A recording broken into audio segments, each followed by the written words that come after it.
Senhor presidente, queria que acrescentasse o tempo de inscrição ao tempo de liderança.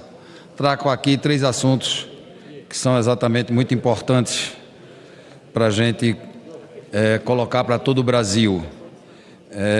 Em primeiro lugar, eu quero fazer aqui um esclarecimento de um fato, que hoje, lá em Pernambuco, está sendo muito falado e discutido, chamando a atenção de uma verdadeira inversão de valores que vem sendo alimentada na imprensa pernambucana e nas redes sociais. Estão criando uma celeuma descabida em cima da declaração de bens da governadora Raquel Lira, governadora de Pernambuco, Raquel Lira, simplesmente porque consta, tá certo, na sua declaração, ela é candidata à reeleição, R$1 de uma das suas contas bancárias, sendo que o seu patrimônio total variou apenas em 5%, de 2022 para agora. E aí a gente traz aqui exatamente a declaração de Raquel Lira, está aqui, onde ela coloca aqui um apartamento em Jabotão dos Guararapes, 289 mil, aplicação de renda, 69 mil, e o patrimônio em uma conta de R$1, 359 mil. E essa variação de 5,6% representa R$18.921. Porém, o que eu quero destacar aqui, é que o ex-prefeito de Recife, João Campos, do PSB, causa estranheza, exatamente a sua declaração. Estranheza é indignação. Ninguém está olhando exatamente a sua declaração de bens. A imprensa fala de Raquel, mas não fala de João Campos. João Campos, em 2020, ao disputar a prefeitura, ele declarou um patrimônio de R$250 mil. Patrimônio de João Campos, R$250 mil. Foi para a prefeitura. Ele não tem nenhuma empresa. Ele não tem nenhuma outra atividade empresarial em Pernambuco. E aí, durante o período da prefeitura, pasmem os senhores pernambucanos, pasmem, hoje o seu patrimônio, que ele declarou agora, salta para quase R$3 milhões. Eu sou incompetente, meu dinheiro é macho, eu acho, ele não procria, e o de João Campos, nesse período de prefeitura, sobe para 3 milhões. Amigos, nós estamos falando de um patrimônio que sobe mais de 1000%, 1000% do jovem João Campos, que é honesto, tá certo, que não tem nenhum envolvimento com Paulo Câmara, com Geraldo Júlio, com a máfia do PSB em Pernambuco, com todos os roubos que foram feitos do dinheiro suado do povo pernambucano. E quem está dizendo não é Coronel Meira, não, é a Polícia Federal. São vários inquéritos, e alguns inclusive morreram, acabaram. Arena Pernambuco, conseguiram postergar, e aí arquivado. Mas não foi arquivado, tá certo? Por ter sido esclarecido, não. Foi arquivado, deixando em aberto todo o desvio de dinheiro que foi feito. O patrimônio do prefeito subiu quase 12 vezes, depois que assumiu o cargo público. Como se explica o enriquecimento dessa magnitude em tão pouco tempo? Enquanto tentam criar uma cortina de fumaça contra a governadora Raquel Lira, a população de Pernambuco exige transparência. Eu, como deputado federal de Pernambuco, exijo transparência. O prefeito João Campos precisa vir a público explicar essa conta para o povo pernambucano. Esse é o primeiro fato que trago aqui nessa tribuna. E o segundo é a respeito do presidente Lula. Ele deu uma declaração, e todo mundo viu, que o seu partido PT não presta. Todo mundo já sabe, isso todo mundo já sabe que o PT não presta. Demorou mais de 40 anos para você, Lula, admitir, mas até que enfim chegou o dia, você admitiu. E eu digo mais, ele é muito pior do que a merda que ele disse para todo o Brasil, que o partido dele é uma merda. Porque um partido que defende bandido, Lula, realmente é. Um partido que usa a pobreza para manipular e controlar a vida de milhões de pessoas, principalmente as mais carentes, realmente é. Um partido que enxerga Os empreendedores, os empresários como inimigos, realmente é.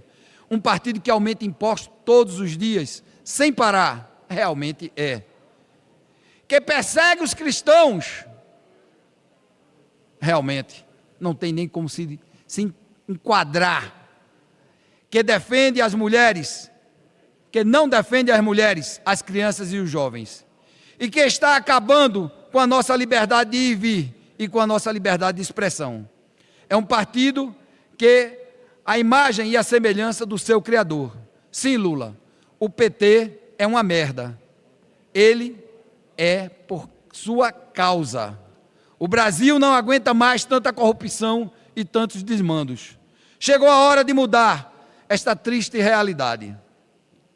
Presidente, no final agora, eu quero exatamente colocar aqui para todos os senhores, que eu venho à tribuna também, para dar visibilidade a uma situação que preocupa milhares de trabalhadores e associados e representantes das associações de proteção patrimonial mutualista. Registro, desde já, a presença das pessoas que estavam aqui nesta tribuna, que estavam acompanhando, mas tiveram que viajar.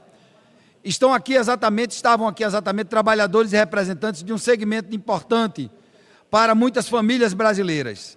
Essas pessoas vieram ao parlamento para pedir algo essencial: diálogo e segurança jurídica. Apresentei, com o apoio total da FENASMUT, o projeto de decreto número 849, o PDL 849 de 2026, que susta integralmente os efeitos da resolução 491, de 4 de maio de 2026, do Conselho Nacional de Seguros Privados, e o projeto de lei complementar 230 de 2026, que propõe exatamente um regime jurídico próprio, proporcional e autogerido para as associações de proteção patrimonial mutualista. Esse projeto de lei também é nosso, o 230 de 2026. A situação exige atenção, porque a resolução de número 491 de 26 criou obrigações que podem dificultar o funcionamento dessas associações. As exigências que envolvem exatamente a parte estrutural, governança, solvência, supervisão e adaptação das entidades. Em muitos casos, essas exigências podem gerar custos e dificuldades incompatíveis com a realidade das associações. O resultado pode ser de interrupção das atividades de entidades que oferecem proteção patrimonial aos seus associados. Também pode ocorrer a redução da concorrência e do acesso a essa modalidade de proteção que o pequenininho brasileiro precisa proteger a sua moto, o seu carro, o seu ônibus, que as seguradoras não permitem que veículos com mais de 5 anos possam ser segurados. Esta é a verdade. Também pode ocorrer a redução da concorrência e do acesso a essa modalidade de proteção. Muitas pessoas dependem dessas associações porque não encontram condições semelhantes no mercado tradicional.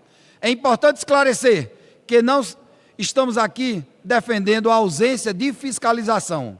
O poder público deve combater fraudes e proteger os associados, mas também precisa assegurar que as regras sejam adequadas à natureza da atividade.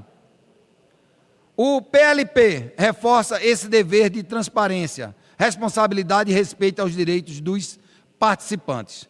O que está em discussão é a necessidade de uma regulação proporcional. Regras destinadas às estruturas empresariais maiores não podem ser aplicadas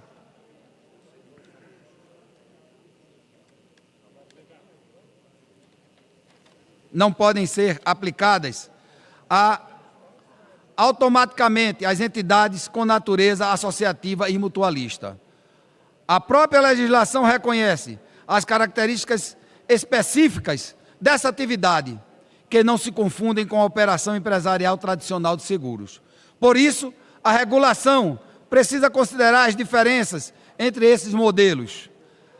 A análise do PDL não significa rejeitar a fiscalização, significa assegurar que uma norma infralegal não produz efeitos capazes de inviabilizar associações e prejudicar os seus participantes.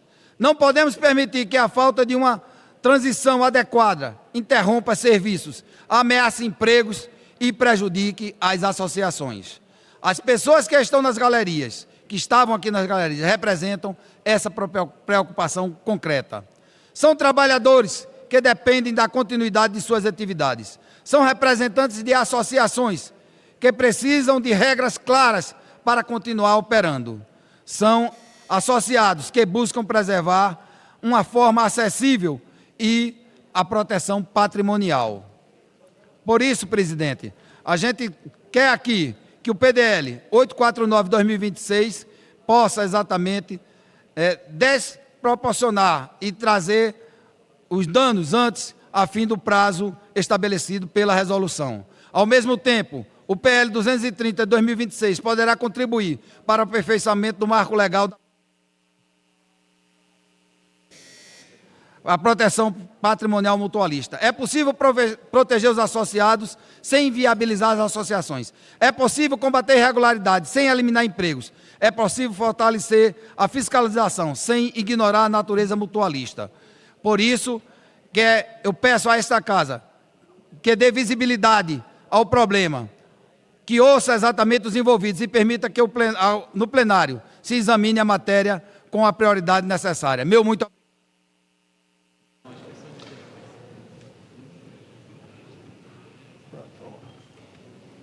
Conceda a palavra para emitir. O deputado já deu parecer sobre as emendas. Então, passa-se à votação. Em votação, o substitutivo oferecido pelo relator da Comissão de Viação e Transportes ao projeto de lei